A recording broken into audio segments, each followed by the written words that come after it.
Are you a current or future physician assistant wanting to learn more about finances?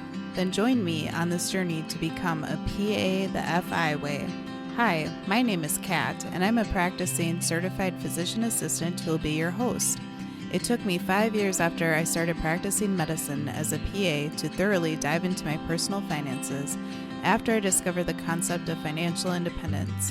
I want to use what I have learned to help you avoid some of the financial mistakes that I have made while sharing some of the financial wins that I have had along the way.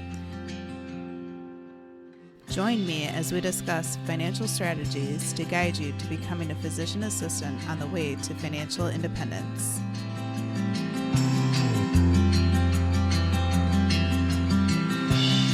Welcome back, everyone, to the PA the FI Way podcast. I'm your host, Kat, and thank you so much for taking time out of your day to join me for today's show. Every once in a while, I will discuss a topic that brings it back to some of the basics or foundations of financial independence. And in today's episode, I'm going to discuss index funds and ETFs and share a little bit of information about how they are both similar as well as how they are a bit different. If you decided to become a member of the financial independence community and decide that you want to pursue financial independence where work truly becomes optional and you have more freedom with your time, with your money, and with your loved ones in the future, you very likely have heard about the term low-cost, broad-based index funds. And I talked about Index Funds 101 way back in episode 12. So if you would like a good breakdown about index funds specifically, you can go back and listen to that episode. I will certainly talk about what index funds are generally during this one and build upon the foundations back in that episode as well. Before we dive further into this topic today, I want to take a moment to empower you and remind you that if you can get through PA school and work in healthcare, you can most definitely learn this information about index funds and ETFs so that you can become your own financial planner and your own financial professional in your life. And that can create a lot of confidence where you can see where your money is going. You can budget, you can allocate or put your money towards a certain financial goal, whether that's paying off debt, whether that's investing, or both. So if some of these terms are new for you, understand that my role is to simplify things and break them down for you so that you can truly grasp the information and invest easily and wisely over many years to come.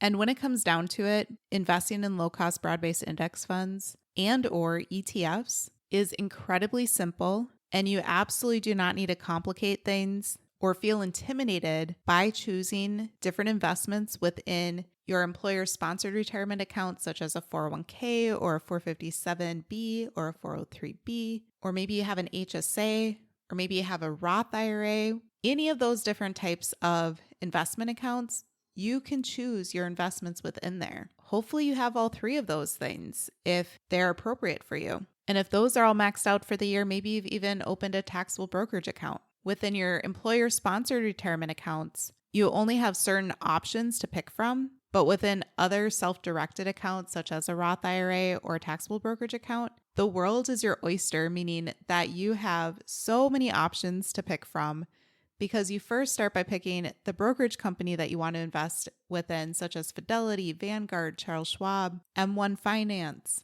and then you have several hundred, if not thousands, of different types of investments to pick within those brokerage accounts. And no one has time to do all the research and dig through all that information. So that's why I'm going to simplify things for you, make it easy. So big picture, let's talk a little bit about what index funds are. Index funds are a type of mutual fund, but not all mutual funds are index funds. Mutual funds are where investors' money is pooled together within an investment vehicle, and that combined money is used to invest in diversified investments. So things like several different types of stocks or bonds or other types of investments. But index funds are a certain type of mutual fund that track a certain market index. So for example, one very common one is the S&P 500. So the S&P 500 is an index fund that is made up of 500 large companies that are very commonly known within a household. So for example, Google, Amazon, Facebook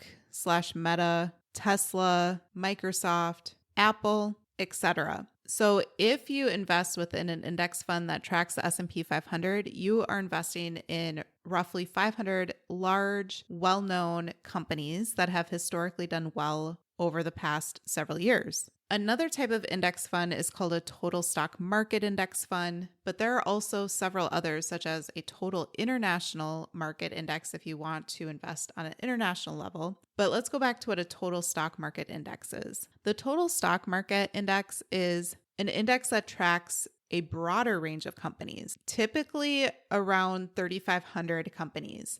So not only are you getting those 500 same large companies that you get in the S&P 500, but you are also getting medium-sized companies, smaller companies that have room to grow within the United States total stock market. And again, there are international index funds, there are bond index funds if you are nearing retirement and you feel like you want to add bonds to your portfolio to be a little bit more conservative. There are all sorts of types of index funds out there. And the difference between index funds and mutual funds is that index funds are passively managed compared to many mutual funds are actively managed. So what does that mean? If a fund or a group or collection of companies that you're investing in, if they are actively managed, that means that there is a fund manager that is overseeing the total fund and deciding what to buy, what to sell, when to buy, and when to sell. And if you have human involvement,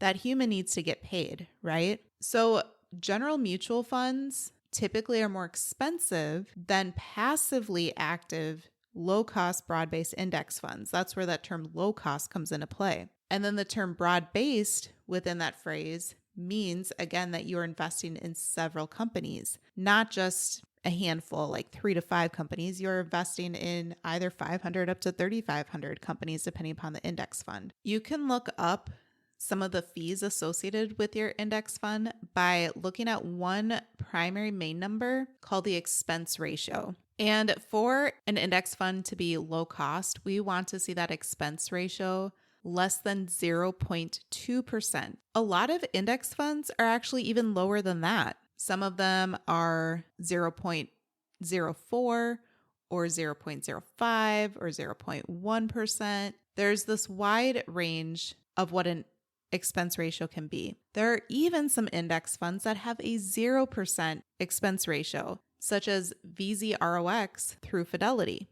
On the other side of things, mutual funds could have expense ratios that are maybe 1%, 2%, even higher. And that doesn't sound like a big deal, but over time, if you consistently invest within an index fund versus a mutual fund, you will literally save yourself thousands of dollars. Depending upon how much you are investing, it's often over 6 figures. So don't be fooled where people are encouraging you to invest in a mutual fund or even work with a financial planner or financial advisor that takes what sounds like a small percentage of your portfolio to only 1% for themselves. It is truly delaying the point of financial independence for you. All right, so you should have a good understanding now of what a low-cost broad-based index fund actually is and how it fits under the overarching umbrella of mutual funds, but that it's a certain specific type of mutual fund. And now let's move on to what ETFs are.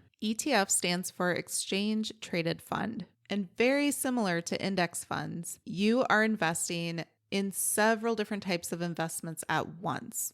So it can be stocks, bonds, commodities, etc. ETFs are actually traded on stock exchanges just like a regular stock. So just like if you were wanting to buy one share of Apple stock, you can buy different types of shares for an ETF as well. Let's now break down what some of the similarities between ETFs and index funds are. Index funds and ETFs both have you investing within a certain type of index. So for example, there's an S&P 500 for ETFs as well as index funds. Index funds and ETFs both allow diversification in the sense that you are able to invest within many companies at once. So instead of trying to guess which company is going to do well and pick a stock individually, you're instead purchasing several companies at once. Additionally, both index funds and ETFs are very cost efficient, meaning that they both tend to have very low expense ratios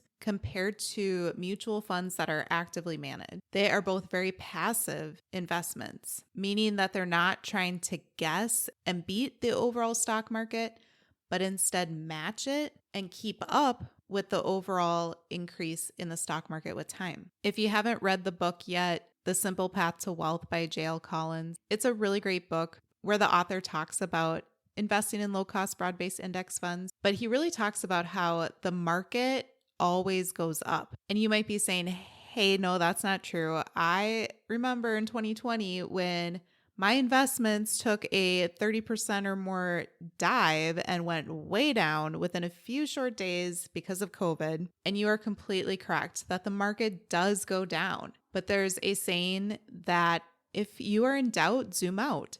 And what that means is if you head over to Google and search stock market history graph or S&P 500 history or something like that that will pull up images of the stock market over time, you will see that the trend is always up.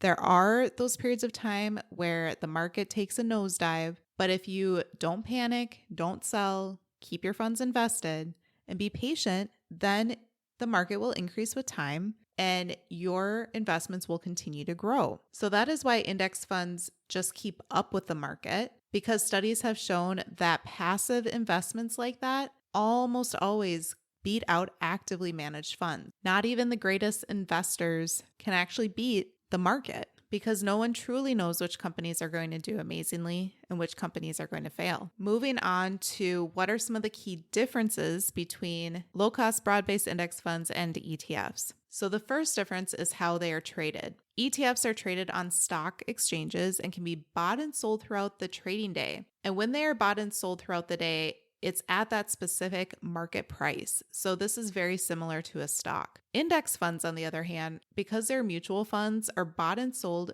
based on their NAV, which stands for net asset value.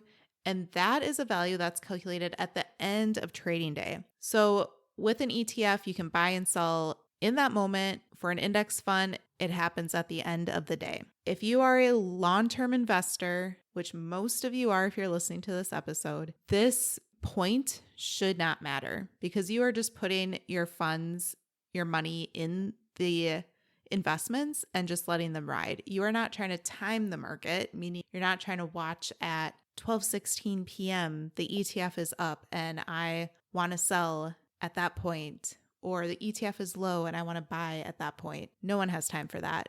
We are busy working professionals. And again, you can't predict when this is going to happen. So let's go to another difference between ETFs and index funds. The next one is pricing. So ETF prices, because they can be bought and sold throughout the day, the price actually fluctuates throughout the day. And that is because it's based on supply and demand. Index funds are only traded, as mentioned, at the end of the day. So all that transaction that occurs for any index funds will be the same price at the end of the day. The next key difference between an ETF and an index fund is that sometimes index funds have a required minimum investment amount. So for example, some index funds say that you need $3,000 to be able to invest within them, and that can be a barrier for some people. Whereas ETFs, they can be purchased for the price of a single share, which can make them more accessible.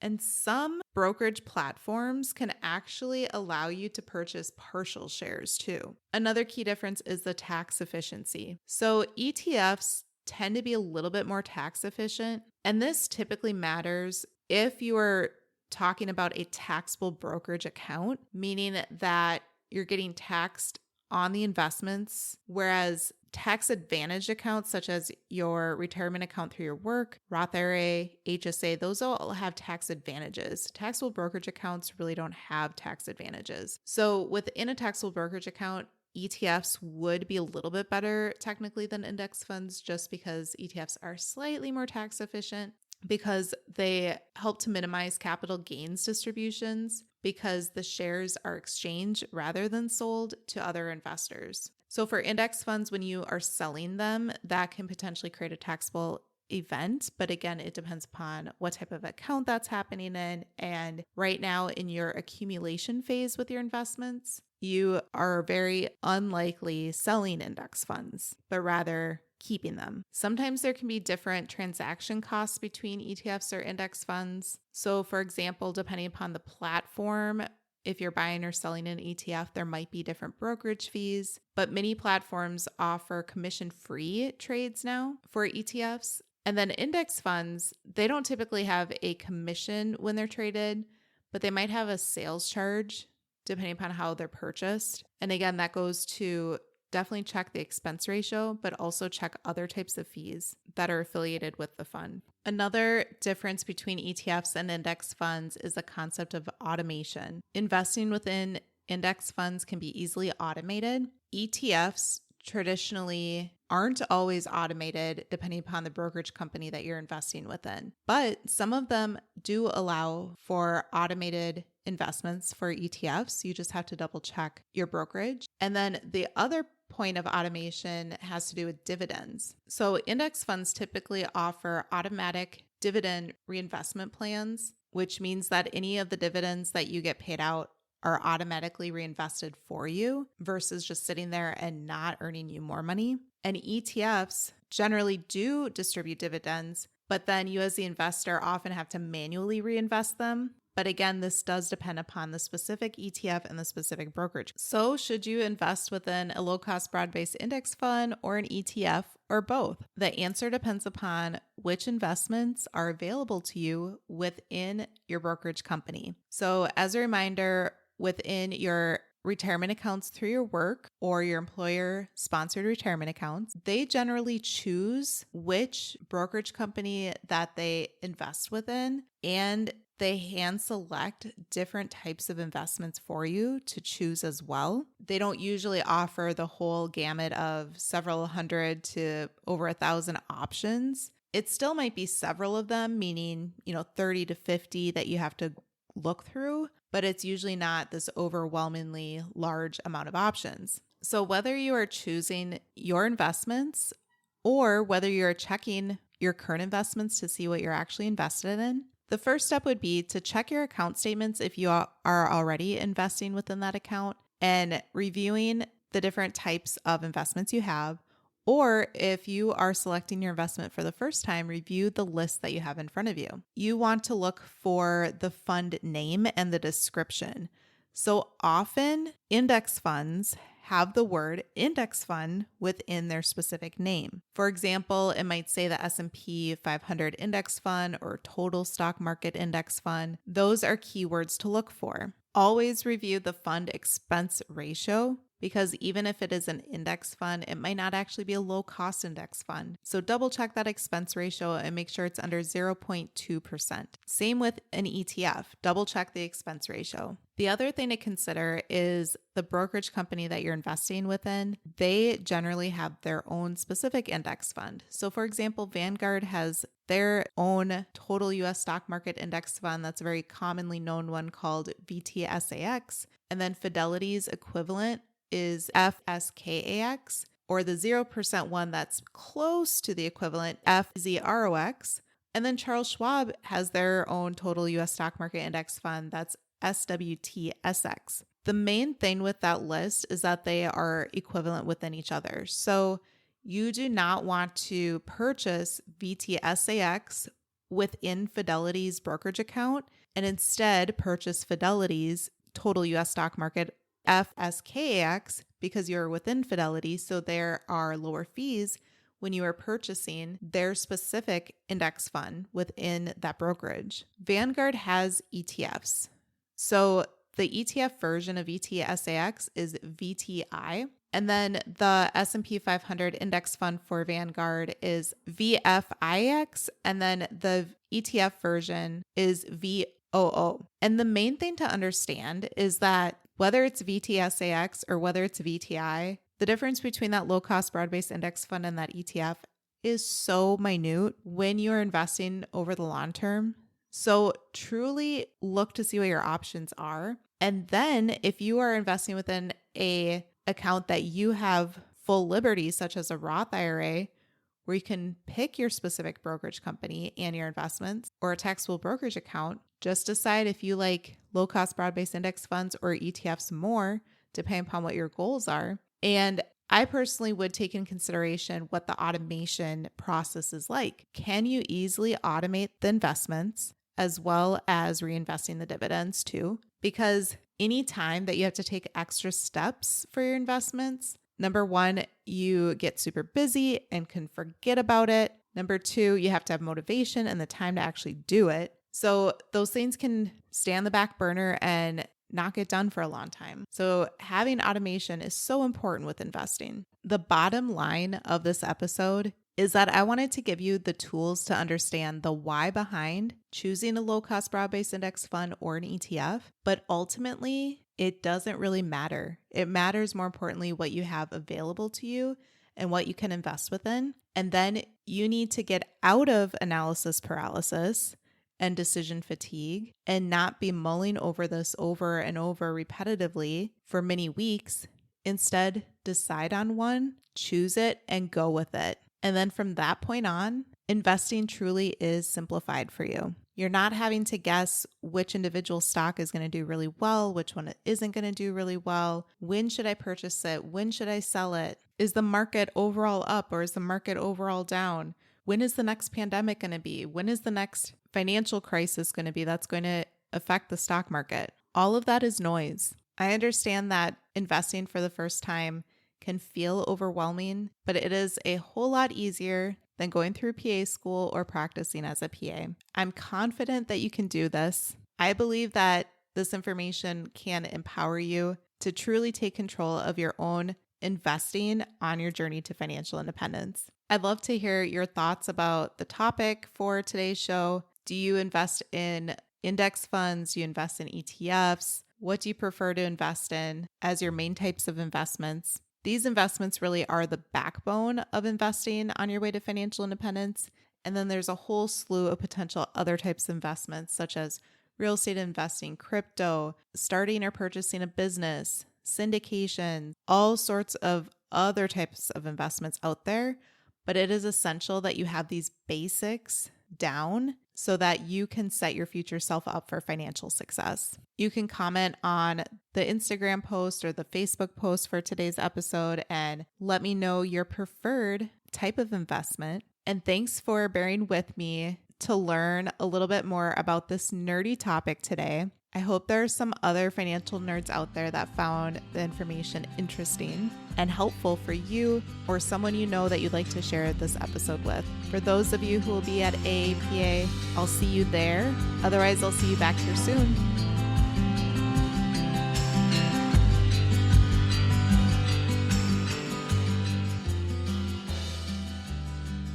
Thank you for tuning in, and I hope that you decide to continue to join me along this journey of becoming a PA the FI way.